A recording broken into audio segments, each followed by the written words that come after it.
All right, thank you, Kelly. Our team coverage of the unprecedented joint press conference between the District 19 candidates continues tonight. Even though Clawson may have crashed that conference in an attempt at damage control, he didn't walk away without having to answer some of your questions. 4 Corner's Warren Wright is live tonight with that part of the story. Warren?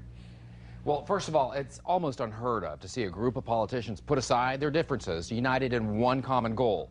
The 3 GPO contenders universally agreed that Clawson needs to be more transparent in answering questions. Because the most important thing in this afternoon's press conference, Clawson claims he just found out last week that a childhood acquaintance, Glenn Borst, was a pedophile, convicted of sodomizing a child under the age of 13. Clawson now admits Borst was living rent-free in this house owned by Clawson in Saratoga Springs, Utah.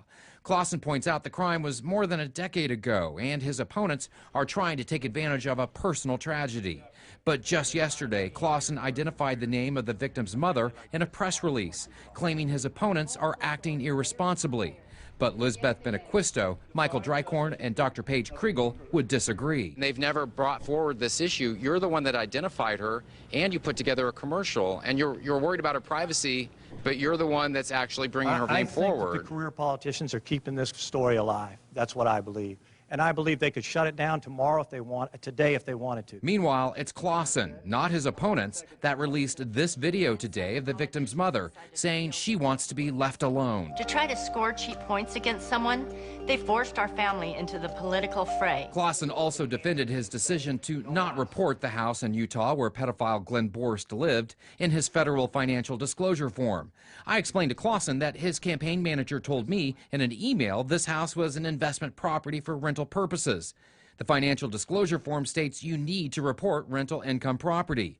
Clawson said it wasn't necessary because it didn't make any money. Borst lived there as a caretaker and said it was a miscommunication between his campaign manager. Is it just a case of the right hand not knowing what the left hand is saying? I mean, I'd have to go back to that day. I can only speak for myself. John could have easily gotten mixed up, but I can't speak for him. Okay, well, Clawson added that it's great the other candidates want to run a clean campaign in the last 2 weeks of the race, but he says he won't make any promises, not until they make good on their commitments first. Warren Wright, Fox 4, in your corner. All right, thank you, Warren. You have now seen the video. You've heard the reports. We want your take on this. Is it enough to sway your vote, or do you still think there's political motivation on the part of Clawson's opponents here? Call or text us with your thoughts, 239-206, Fox 4.